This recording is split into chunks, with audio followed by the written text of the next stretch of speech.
கண்ணதாசன் நம்ம மனசுல சிம்மாசனம் விட்டு உட்கார்ந்துருக்காரு அப்படிங்கிற இடம் இருக்கு இல்லையா? ஏன் ஒரு கவிஞர் நம்ம மனசுல சிம்மாசனம் விட்டு உட்கார்ந்துருக்கணும்? ஒரு 5 PhD எல்லாம் கிடையாது. ஒரு கிராமத்து மனுஷன் 8ஆம் கிளாஸ். வள்ளுவன் இளங்கோ பாரதி என்றொரு சாதாரண ஆள்லாம் வைக்க மாட்டாரு. வரிசையை நான் கண்டேன், அந்த வரிசையில் உள்ளவர் மட்டுமல்ல நானும் ஏமாந்தேன். ஏமாந்ததை இவ்வளவு சுகமாக சொல்லுவான். இப்ப நானும் நீங்களும் கம்பன் ஏமாந்தான்னு சொன்னோம்னு வச்சுக்கோங்களேன், கம்பனுக்கே நீ குற்றம் சொல்ல வந்துட்டியா, யார் அவன் லூசு பையன் கேட்பாங்க நம்மள. அது கண்ணதாசனால முடியும். ஆமா, அதுக்கு ஒரு திமிரு வேணுங்க முதல்ல. தீபத்தின் சோதியில் திருக்குறள் படித்தால் தீபத்தின் பெருமை என்றோம். அது தீபத்தினால் ஒரு நெஞ்சத்தை எரித்தால் தீபம் பாவம் என்றோம். அது நெஞ்சம் பாவம் என்றோன்னு தானே சொல்லணும். இது ஒரு வகையான ஒரு செல்லமான முரண். அது அந்த முரணுக்குள்ள இருக்கக்கூடிய அந்த அழகு இருக்கு இல்லையா, அதை அவ்வளவு அழகா பண்ணியிருப்பாரு. இதுல வரி என்ன போட்டிருப்பாரு அப்படின்னா, ஆடை இதுவன நிலவனை எடுக்கும் ஆனந்த மயக்கம், அம்மா குளிரென ஒன்றினை ஒன்று அணைப்பது பழக்கம், காலை நேரத்தில் காயங்கள் பார்த்து கழிப்பது என்பது காதலின் விளக்கம், கவிஞர் சொன்னது கொஞ்சம் இனிமேல் காணப்போவது மஞ்சம் அப்படின்றாரு. இது எங்க இருந்து எடுத்து தெரியுமா உங்களுக்கு? எப்பா இதுல கலிங்கத்து பரணில ஜெயங்கொண்டார் சொன்னது கொஞ்சம், நான் கொஞ்சம் சொல்லியிருக்கேன்ல. அது ஒரு குடும்பத்துக்குள்ள நடக்கக்கூடிய ஒரு மொத்த விஷயத்தை ஒரு சின்ன பையனை வச்சுட்டு 2 பேருக்குமான உரையாடல் இருக்கு. காதல் செய்த பெண்ணை இங்கு காணுமே கண்ணா, தாலி கட்டியவள் மாறிவிட்டாள் ஏனடா கண்ணா. வாகை தமிழ் நேயர்களுக்கு வணக்கம். நம்மோடு கலந்துரையாட இருப்பவர் திரு ஆலங்குடி வெள்ளைச்சாமி அவர்கள். வணக்கம் சார். வணக்கம். நான் பேச நினைப்பதெல்லாம் நீ பேச வேண்டும்னு ஒரு வார்த்தை போடுற, அதெல்லாம் ரொம்ப எளிமையான வார்த்தை தான். ஆனா நான் யோசிக்கிறத நீ பேசணும்னு சொல்றது, நம்ம 2 பேரும் உயிர்னு சொல்றாங்க. ஆனா சிந்தனை போக்கும் ஒரே மாதிரி இருக்க முடியுமா? அப்படி நாம இருக்கிறோங்கிறத அந்த மென்ஷன் பண்ற எளிமையான வார்த்தையா இருக்கு இல்லையா? ஆமா ஆமா. அதை எப்படி சொல்கிறது அப்படின்னா, அதை கிண்டல் கூட பண்ணுவாங்க. என்ன அப்படின்னா, பெண் பாடுவா, நான் பேச நினைப்பதெல்லாம் நீ பேச வேண்டும், நாளோடும் பொழுதோடும் உறவாட வேண்டும், உறவாட வேண்டும். ஏன் கிண்டல் பண்ணுவாங்க? ஏன் தெரியுமில்ல, என்னையே கல்யாணம் பண்ணுறோமோ அன்னைக்கு மனைவி சொன்னாங்க அப்படின்னு போடணும் அப்படின்னு சொல்லுவாங்க. ஆனால் உள்ளுக்குள்ளே நீங்கள் சொல்கிற மாதிரி 2 பேருக்கும் இந்த ஒத்த கருத்து இருக்குல்ல. ஆமாம். ஸோ அதுக்குள்ளே நீங்கள் எனக்கு காதல் பாட்டுக்குள்ளே இந்த மனுஷன் ஏன் வச்சார்னு எனக்கு ஒரு சொல்லென்றும் மொழி என்றும் பொருள் என்றும் இல்லை, சொல்லாத சொல்லுக்கு விலையேதும் இல்லை அப்படிங்கிற வரி இருக்கு இல்லையா. இது நீங்கள் தர்க்க ரீதியாக யோசிச்சு பாருங்களேன். அது நீங்கள் ஒரு காதல் பாட்டு தான், கருத்தொருமித்து பாடுறது தான். ஆனால் நீங்கள் சொல்லாத சொல்லுக்கு விலை ஏதும் இல்லை அப்படின்னா, சொற்கள் தான் மனுஷனை ஆட்சி செய்யுது. ஒரு சொல் வெல்லும், ஒரு சொல் கொல்லும் அப்படிங்கிறாங்க. பல சொற்கள் தான் அந்த உலகத்தை மாற்றிருக்கு. நீங்கள் காஸ்ட்ரோ 7 மணி நேரம் பேசுவாங்கிறாங்க மக்கள் மத்தியில். பிடல் காஸ்ட்ரோ நினச்சி பார்க்க முடியல நம்மளால். நீ ஒரு சினிமாவே 2 மணி நேரம் தான், அதுக்குள்ளே தம்மடிக்க போகிறான், பாட்டு வந்துச்சுன்னா வெளியில் போயிட்டு வர்றான், வெளியில் இந்த படத்தை ஏன்டா பார்த்தேன் கருமன்னு திட்டுறான். ஆனால் ஒருத்தன் 7 மணி நேரம் பேசியிருக்கான் அப்படின்னா, அந்த 7 மணி நேரம் பேசின அந்த சொல்லு தான் அந்த நாட்டை ஒரு இடதுசாரிக்கான ஒரு நாடாக மாற்றிருக்கு. அப்போ நீங்கள் சொல்லாத சொல்லுக்கு விலையேதும் இல்லை அப்படின்னு ஒரு சில பேர் ஒரு சொல்லு வாங்கிட்டு அடி வாங்கிட்டு வந்துடுவாங்க. பார்த்துருக்கீங்களா நீங்கள்? ஒரு சொல்லுக்கு பல அடி வாங்குவான். அது நீங்கள் பல பேர் இன்றைக்கி அரசியலில் பல பேரை சொல்ல முடியும். தேவையில்லாமல் எதையாவது சொல்லிவிட்டு வாங்கி கட்டிக்கிட்டு அப்படி போகிறது. ஆனால் அது யோசிச்சு பாருங்கள், இது எங்கெங்கே பொருந்தது பாருங்கள். ஒரு காதல் பாட்டு தான். அதுக்கடுத்து ஒன்றோடு ஒன்றாக உயிர் சேர்ந்த பின்னே உலகங்கள் நமையன்றி வேற எதுவும் இல்லை அப்படிம்பாரு. இப்போ அந்த பாட்டுக்குள்ளே வேற ஒரு வடிவத்துக்குள்ளே நீங்கள் எங்கே வேணாலும் பொருத்தி பார்க்கலாம். இது சாதாரண விஷயம் கிடையாது. இது இல்லாமல் கூட அவர் எழுதியிருக்க முடியும். ஆனால் என்ன அப்படின்னா, அந்த கற்பனை வர்றப்போ அதை சொருகிட்டு ஈஸியாக போயிடுறாரு. சொல்லாத சொல்லுக்கு விலை ஏதும் இல்லை, நான் காணும் உலகங்கள் ஆமாம், நீ காணும் பொருள் நீ காணும் உலகங்கள் நான் காண வேண்டும், எப்படி வேணாலும் நீங்கள் வச்சுக்கலாம். நான் காணும் உலகங்கள் நீ காண வேண்டும், நீ காணும் பொருள் யாவும் நானாக வேண்டும் அப்படின்னு இருப்பார். இன்னொரு முக்கியமான பாட்டு, இலக்கணம் மாறுதோ இலக்கியமானதோ. ஆமா, அப்படிங்கிறது அதுல ஒரு ஷார்ட் டெம்பரான ஒரு ஹீரோயின். அவங்க அப்படியே படிப்படியாக அந்த காதலின் மேல ஒரு கரிசனம் வர்ற மாதிரியான சீனு. அது அடியப்பா, அது நீங்க எனக்கு அந்த பாட்டுக்குள்ள வாணி ஜெயராமை விட்டுட்டு வேற ஒரு பாடகியை என்னால் நினைச்சு பார்க்க முடியல. ஏன்னா அந்த நீங்கள் சொல்லாவும் நீங்கள் ரொம்ப கலந்து போட்டிருப்பார் சொல்ல. நீங்கள் உள்ள எஸ்பிபி வரி வச்சுருப்பார். கல்லான முல்லை இங்கென்ன வாசம், காற்றான ராகம் ஏன் இந்த வேகம், வெண்மேகமன்று கார்மேகமின்று யா சொல்லி தந்தார் மழைக்காலம் என்று, மன்மதன் என்பவன் கண் திறந்தானோ பெண்மை தந்தானோ. நீங்கள் ஒரே வரியில் கல்லான முல்லை, அவள் என்னன்னா காதலே வேண்டாம்ட்டு இருக்கவன், ஆண்களை பார்த்தாலே கோவப்படுறவன். அதான் கல்லான முல்லை இன்றென்ன வாசம், காற்றான ராகம் ஏன் இந்த வேகம், வெண்மேகம் அன்று கார்மேகம் இன்று யார் சொல்லி தந்தார் மழைக்காலம் என்று சொல்லாரு. எப்படின்னா வெண்மேகமாக இருந்து இன்னைக்கு கார்மே. ஆமாம், அந்த இன்னைக்கு ஒரு சொல்லுக்குள்ள வந்துட்டு அவருடைய குணத்தை பிரதிபலிக்கிறார் பாருங்களேன்.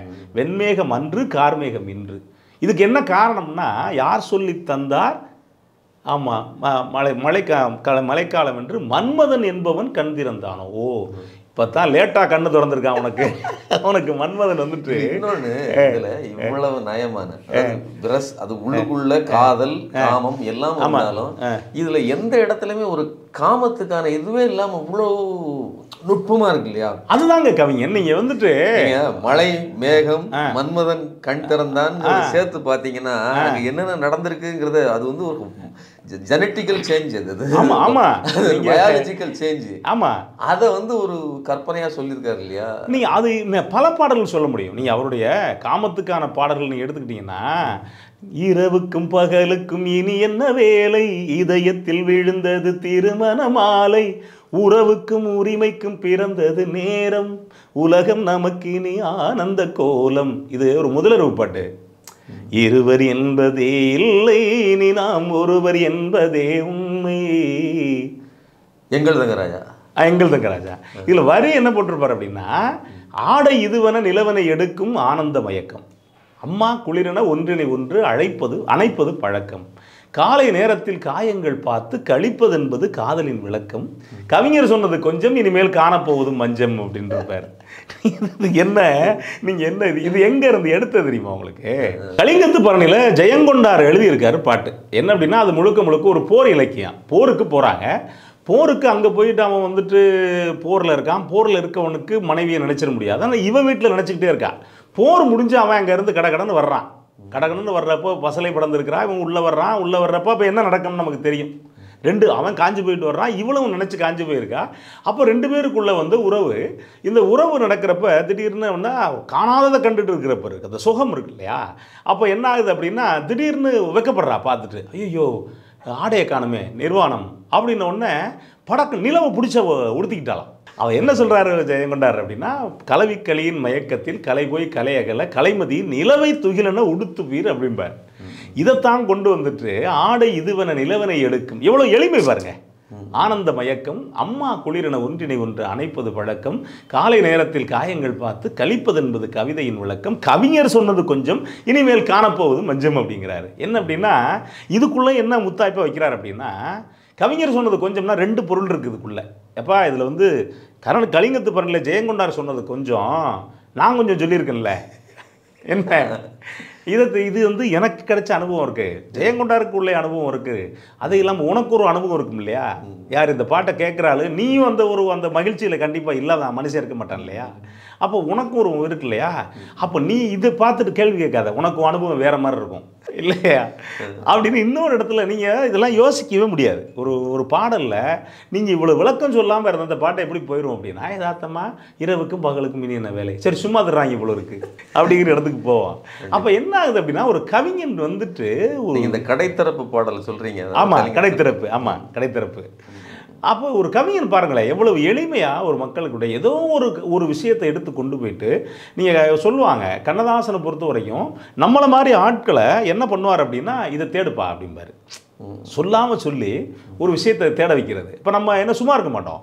அப்போ அப்போ இன்னொரு ஒரு சங்க இலக்கியத்தையோ அதுக்கு அடுத்த கட்டத்தில் இருந்த இலக்கியத்தையோ நம்மளை தேட வைக்கிறதுக்கான முயற்சியை அது அவர் தெரிஞ்சு செஞ்சாரா தெரியாமல் செஞ்சாராங்கிறது வேற. ஆனால் நமக்கு என்ன அப்படின்னா அது ஒரு தேடலை ஏற்படுத்துது. அப்படியான பாடல்கள் அதை நீங்கள் காமத்துக்கான பாடல்களில் எனக்கு தெரிஞ்ச ஒரு 1-2 பாடல் தவிர்த்து ஏறத்தாழ விரசம் இல்லாமல் தான் அவர் கொடுத்துருப்பார். இது என்ன அப்படின்னா ஒரு 18 வயசுக்கு கீழே உள்ளவன் கேட்டான்னா பாட்டுன்னு கடந்துருவான்.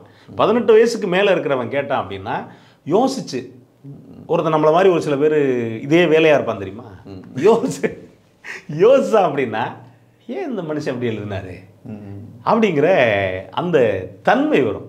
நீங்கள் வண்டு வருகின்றது, மலரில் அமர்கின்றது, உண்டு சுவைக்கின்றது, உறங்கி விழிக்கின்றது. இது என்ன நீங்கள் பொருள் தேவை உங்களுக்கு? எல்லாம் முடிஞ்சு போச்சு. ஆமாம், முடிஞ்சு போச்சு. வண்டு வருகின்றது, மலரில் அமர்கின்றது, உண்டு சுவைக்கின்றது, உறங்கி விழிக்கின்றது, முடிஞ்சு போச்சு. ஒரு இது முதலிரவு தான். அப்போ அதுக்குள்ளே என்ன ஆகுது அப்படின்னா மடி மீது தலை வைத்து விடியும் வரை தூங்குவோம், மறுநாள் எழுந்து பார்ப்போம், ஆமாம் ஆமாம், சேவல் குரலே, ஆமாம் ஆமாம், அது சேர்ந்தவர் உயிரை பிரிக்க, ஆமாம் ஆமாம் ஆமாம், அது கூட ஒரு ஈரானிய கவிதையுடைய பிரதிபலிப்பு அப்படின்னு சொல்லுவாங்க. இருந்தால் கூட அது கிண்டல் பண்ணுறவங்களும் உண்டு. என்ன அப்படின்னா மடி மீது தலை வச்சு ஏப்பா முதலர் உழவி மடி மீது தலை வச்சு தூங்குற அப்படின்னா ஏன்டா விடிகிற வரைக்குமா முடிச்சுக்கிட்டு இருக்க முடியும்? ஆமாம், ஒரு கலைப்பு வரும் இல்லையா? அது என்ன சூழலுக்கு எழுதினாருங்கிற கணக்கு இருக்கு இல்லையா? அப்போ அந்த மாதிரி பாடல்கள் வேறு ஒரு ரகம். அது அவருடைய பாடல்களில் இந்த மாதிரி நீங்கள் இதுக்கான பாடல்களை ஒரு 100 பாடல் எடுக்க முடியும் நம்மளால். ஒரு விதவிதமாக மாறுபட்டு பண்ணியிருப்பார். அதே மாதிரி நீங்கள் காதல் பாடல்களை எடுத்துக்கிட்டீங்க அப்படின்னா காதல் பாடல்களுக்குள்ளே ஒரு சொல்லாத கணவன் மனைவி சோகத்தை கூட அவரால் ரொம்ப எளிமையாக காதல் பாட்டுக்குள்ளே சொல்லிட முடியும். அதே மாதிரி நீங்கள் இப்போ எனக்கு ரொம்ப பிடிச்ச பாடல்கள் ஒன்று இந்த வளர்ந்த கலை மறந்து விட்டால் கேளடா கண்ணா அப்படிங்கிற ஒரு பாட்டு. அவர் வடித்து வைத்த ஓவியத்தை பாரடா கண்ணா, அந்த பாட்டு. அது ஒரு குடும்பத்துக்குள்ளே நடக்கக்கூடிய ஒரு மொத்த விஷயத்தை ஒரு சின்ன பையனை வச்சுட்டு 2 பேருக்குமான உரையாடல் இருக்குல்ல. இந்த உரையாடல் எல்லா குடும்பங்களையும் நடக்குது. கணவன் கல்யாணம் ஆன பிறகு கண்டிப்பாக கணவன் மனைவி சண்டை. உங்கள் அம்மாட்ட கேளு, ஆமாம், உங்கள் அப்பாட்ட சொல்லு, உங்கள் அப்பாட்ட சொல்லு அப்படிம்பாங்க. ஏன்னா இதை போய் நம்ம அம்மாட்ட சொல்ல முடியாது. அம்மா உன் மருமகளை பாரு போட அப்படின்னு அம்மா போயிடுவாங்க. அப்பாட்ட சொன்னேன் இந்த கதவை சாத்தி 2 பேரும் சண்டை போடு வெளில கேட்கக்கூடாது அப்படிம்பாங்க. ஆனால் பையன்ட்ட அவன்கிட்ட ஒரு 5 வயசு வரைக்கும் தான் சொல்லலாம். அதுக்கு மேலே நீ லூசு 2 மேலே பறந்து போயிடுவான். அப்போ அந்த பருவம் இருக்கு இல்லையா, அந்த பருவத்தில் அவனுக்கு தெரியாது ஒன்றும். இது ரெண்டும் சண்டை போடுறது இருக்கு இல்லையா, அந்த பாவத்தை வச்சு ஒரு சின்ன நூலை பிடிச்சிக்கிட்டு சொன்ன விஷயம் இருக்கு இல்லையா. காதல் செய்த பெண்ணை இங்கு காணுமே கண்ணா, கட்டியவள் மாறிவிட்டாள் ஏனடா கண்ணா, அந்த தாலி கட்டியவள் மாறிவிட்டாள் ஏனடா கண்ணா, காதலிதான் மனைவி என்று கூறடா கண்ணா, அன்று கண்ணை மூடி கொண்டிருந்தார் ஏனடா கண்ணா. இதில் 2 விஷயம் இருக்குது. நம்ம என்ன அப்படின்னா 2 பொருளாக அந்த பாட்டுக்குள்ளே எடுத்துக்கலாம். ஆனால் அதில் 2 அந்த கதாநாயகி ஆள்மாறாட்டம் நடக்கும் இந்த படத்தில். அதுக்காகவும் இதை போட்டிருப்பார். ஆமாம், காதலி தான் மனைவி என்று நான் தான் அவ அப்படின்னு அவள் ஒப்புதல் கொடுக்குறா. ஆனால் உண்மையில் அவள் கிடையாது இதில். ஆமாம், ஆனால் இவன் என்ன சொல்கிறான் அப்படின்னா இவன் மாறிட்டான்னு இவன் நினைக்கிறான். இந்த 2 பொருள்படும்படி அந்த பாட்டுக்குள்ளே வரிகளை போட்டிருப்பார். அந்த மாதிரி ஒரு அற்புதமான ஒரு மாறுபட்ட பாடல்கள் இருக்கு இல்லையா, மாறுபட்ட சூழலுக்கு இருக்கக்கூடிய பாடல்கள் இருக்கு இல்லையா, அந்த மாதிரி பாடல்கள்லாம் அவருக்குள்ளே நீங்கள் நிறைய எதிர்பார்க்கலாம். நிறைய பாடல்களை ரொம்ப வித்தியாசமான பாடல்களை கொடுத்துருப்பார். அதே மாதிரி எனக்கு ரொம்ப பிடிச்ச பாடல்களில் வான் நிலா நிலா இல்லை பாட்டு இருக்கு இல்லையா, ஒரு அற்புதமான பாடல். அந்த பாட்டுக்கு நான் என்ன சொல்லுவேன் அப்படின்னா கண்ணதாசன் 50% அப்படின்னா ஒரு பக்கம் எம்எஸ்வி ஒரு 50%, இன்னொரு 50% எஸ்பிபியை சொல்ல முடியும் என்னால். ஏன் அப்படின்னா அந்த குரல் இருக்கு இல்லையா, அந்த நேரத்தில் ஒரு வித்தியாசமான குரல். அந்த குரல் இந்த பாட்டுக்குள்ளே வயலின் பேசும் இல்லையா, வயலின் பேசியிருக்கு. பாட்டு முழுக்க அந்த வயலின் பேசிக்கிட்டு இருக்க விஷயங்கள் இருக்கு இல்லையா, அவ்வளோ அழகாக இருக்கும். தெய்வம் கல்லிலா ஒரு தோகையின் சொல்லிலா, பொன்னிலா பொட்டிலா புன்னகை மெட்டிலா அவள் காட்டு மண்பிலா, நீ எந்த வரியை எங்கே வேணாலும் தூக்கி போட்டுக்கலாம், சொந்தம் இருளிலா ஒரு தோகையின் அருளிலா அப்படின்னு இருப்பார். நீங்கள் இது எங்கன்னா உண்மையிலேயே ஒரு பெண்ணை தீவிரமாக காதலிக்கிறான்ல, இந்த வரி இருக்குல்ல, சொந்தம் இருளிலா, எவ்வளவு இருள் இருந்தாலும் அவளுடைய அருள் இல்லைன்னா இவனால் ஒன்றும் செய்ய முடியாது. இது இன்பம் அவளால் முன்னால் முடியவே முடியாது. ஆமாம், அதாவது சொந்தம் இருளிலா ஒரு தோகையின் அருளிலா அப்படின்னு இருப்பார். அவன் கொடுக்குற அருளில் தான் இந்த ஆமாம் ஆமாம் ஆமாம் அந்த அந்த இரவை நரகமாகவும் அவளால் மாற்ற முடியும், அந்த இரவை வந்து சொர்க்கமாகவும் அவளால் தான் மாற்ற முடியும் அப்படிங்கிறது ஒரு ஆணுடைய பாயிண்ட் ஆஃப் வியூ. அருள் கடாட்சத்தில் ஆமாம் ஆமாம், அது இருந்தால் தான் அதனால வந்துட்டு அதனால தான் பல பேர் கோயில் கட்டி கும்பிட்றான் மனைவிக்கு. அந்த மாதிரியான வரிகள் வித்தியாசமாக. இப்போ அந்த முதல்ல சொன்னோம்ல இலக்கணம் மாறுது, அந்த படத்திலே வந்து கம்பன் ஏமாந்தான், ஆமாம், இளம் கன்னியரை ஒரு மலரென்றானே, அந்த கேரக்டரை வந்து சொல்லும்போது அதாவது எல்லா கவிஞரும் ஏமாந்து போயிட்டான் வரிசையா. ஆமாம், அதுக்கு ஒரு திமிரு வேணுங்க முதல்ல. இப்போ நானும் நீங்களும் வந்து கம்பன் ஏமாந்தான்னு சொன்னோம்னு வச்சுக்கோங்களேன், யார் அவன் லூசு பையன் கேட்பாங்க நம்மளை. ஓ, கம்பனுக்கே நீ குற்றம் சொல்ல வந்துட்டியா, இந்த வரி இருக்கும்ல, நீ பெரிய இவர் கம்பனுக்கு குற்றம் சொல்கிறவன்ட்டார் அப்படின்னு. அது வந்து கண்ணதாசனால் முடியும். இளம் கன்னியரை ஒரு மலர் என்றானே, ஆமாம் கற்பனை செய்தானே, அடுத்த கடைசியில் நானும் ஏமாந்தேன்னு. அது என்ன தெரியுமா உங்களுக்கு, அது ஒரு பெரிய சூட்சமம் இருக்குது. அது என்ன அப்படின்னா, அந்த வரிசையில் நான் இருக்கேன்டான்னு நம்மகிட்ட சொல்கிறது என்ன, வள்ளுவன் இளங்கோ பாரதி என்றொரு, எங்கே நிற்கிறார் பாருங்க, கம்பன், வள்ளுவன், இளங்கோவன், பாரதி, சாதாரண ஆள்லாம் வைக்க மாட்டார். அப்போ வள்ளுவன் இளங்கோ பாரதி என்றொரு வரிசையை நான் கண்டேன், அந்த வரிசையில் உள்ளவர் மட்டுமல்ல நானும் ஏமாந்தேன். ஏமாந்ததை வந்து இவ்வளவு சுகமாக சொல்லுவான். யோசிச்சு பாருங்களேன், ஒரு ஏமாந்ததுன்னா ஒரு ஏக்கம் இருக்கு இல்லையா, ஒரு தவிப்பு இருக்கும்ல. ஆனால் காதலில் வந்து ஏமாறுறது அவ்வளோ பெரிய சுகம் அப்படிங்கிறது இருக்கு இல்லையா. ஏமாறுறதுனா என்ன, காதலில் விழுந்துட்டான், ஆனால் என்ன அப்படின்னா அவள் தான் என்னை ஏமாற்ற முடியும் அப்படிங்கிற இடம் இருக்கு இல்லையா, அந்த இடம் ரொம்ப ரொம்ப அழகாக பண்ணியிருப்பார். அது அம்பு விடி என்று ஏன் சொன்னான், அது பாய்வதினால் தானோ, அவள் அருஞ்சு வைப்பாள் என்று ஏன் சொன்னான், அவள் கொதிப்பதினால் தான். ஆமாம், தீபத்தின் சோதியில் திருக்குறள் படித்தால் தீபத்தின் பெருமை என்றோ, அந்த தீபத்தினால் ஒரு நெஞ்சத்தை எரித்தால் தீபம் பாவம் என்றோ. பாவம்னு எதை சொல்ல, நெஞ்சம் பாவம்னு சொல்லலை. நீங்கள் நுட்பமாக போகும்போது அங்கே அந்த வரிகளுடைய ஆழம் இருக்கு இல்லையா. அது ஆக்சுவலாக எரிக்கப்படுறது பாவமா, எரிக்கிறது பாவமா? எரிக்கிறது இல்லை, எரிக்கப்படுறது பாவமா ஒன்றும் இல்லை. இப்போ நீங்கள் என்ன அடிக்கிறீங்க, பேச்சுக்கு சொல்ல வர்றேன். இப்போ யாருக்கு 10 பேர் இருந்தால் யாருக்கு சப்போர்ட் பண்ணுவாங்க? அடிபடுறவங்களுக்கு தான் சப்போர்ட் பண்ணுவாங்க. இதுதானே நியாயம். ஆனால் அவர் என்ன சொல்கிறாரு, தீபத்தின் சோதியில் திருக்குறள் படித்தால் தீபத்தின் பெருமை என்றோ, அது தீபத்தினால் ஒரு நெஞ்சத்தை எரித்தால் தீபம் பாவம் என்றோ. அது நெஞ்சம் பாவம் என்றோன்னு தானே சொல்லணும். இது ஒரு வகையான ஒரு செல்லமான முரண். அது அந்த முரணுக்குள்ளே இருக்கக்கூடிய அந்த அழகு இருக்கு இல்லையா, அதை வந்து அவ்வளோ அழகாக பண்ணியிருப்பார். அதையும் தாண்டி நீங்கள் ஏறத்தாழ ஒரு 80களில் வந்து திரைப்படம், அந்த படத்தில் தான் ராஜபார்வையில் ஒரு பாட்டு நம்ம ரொம்ப ரொம்ப சிலாகிச்சு பேசுவோம், கவிப்பேரரசு வைரமுத்துடைய பாட்டு. அதே மாதிரி இவருடைய இன்னொரு பாட்டு வேற ஒரு ஜானர். நீங்கள் ஒரு ஏறத்தாழ 30 ஆண்டுகள் கழித்து ஒரு புதுசாக வந்திருக்கக்கூடிய ஒரு கவிஞனுக்கு ஈடு கொடுத்து இன்னொரு பாட்டு இருக்கு, யோசிச்சு பாருங்களேன். அது நீங்கள் அந்த பாட்டு எத்தனை கேட்டீங்கன்னு தெரியல. அந்த பாட்டு அவ்வளோ அச்சசலாக பொருந்தி போகும். மாதவிக்கும் கமல்ஹாசனுக்கும் அந்த பாட்டு அவ்வளோ அச்சசலாக பொருந்தி போகும். என்ன பாட்டு அப்படின்னா, அழகே அழகு தேவதே ஆயிரம் பாவலர் எழுதும் காவியம். இந்த பாட்டு இது ஒன்றுன்னா வர்ணிப்பார்.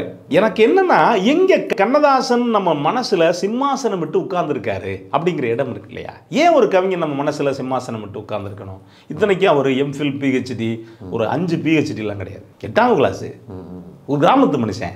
எங்கே சிம்மாசனம் விட்டு உட்கார்றார் அப்படின்னா, இவனுக்கு பார்வை குறைபாடு உள்ளவன். அவள் அழகு இவன் வந்து என்ன தொட்டு பார்த்து தான் அவள் அழகை வந்து இவன் வந்து தீர்மானிக்கிறான்.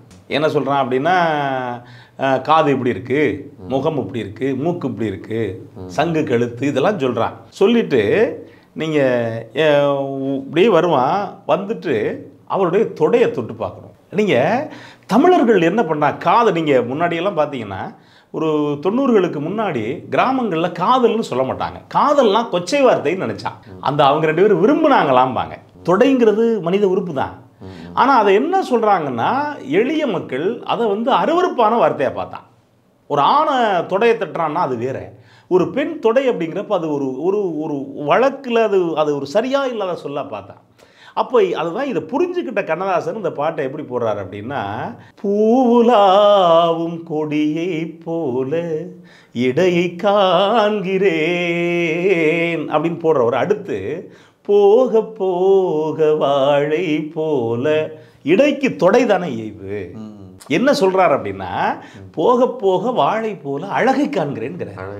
நீங்க அந்த எதுகை மோனையை முறிச்சிட்டா கூட பரவாயில்லன்னு தான் போட்டிருக்காரு.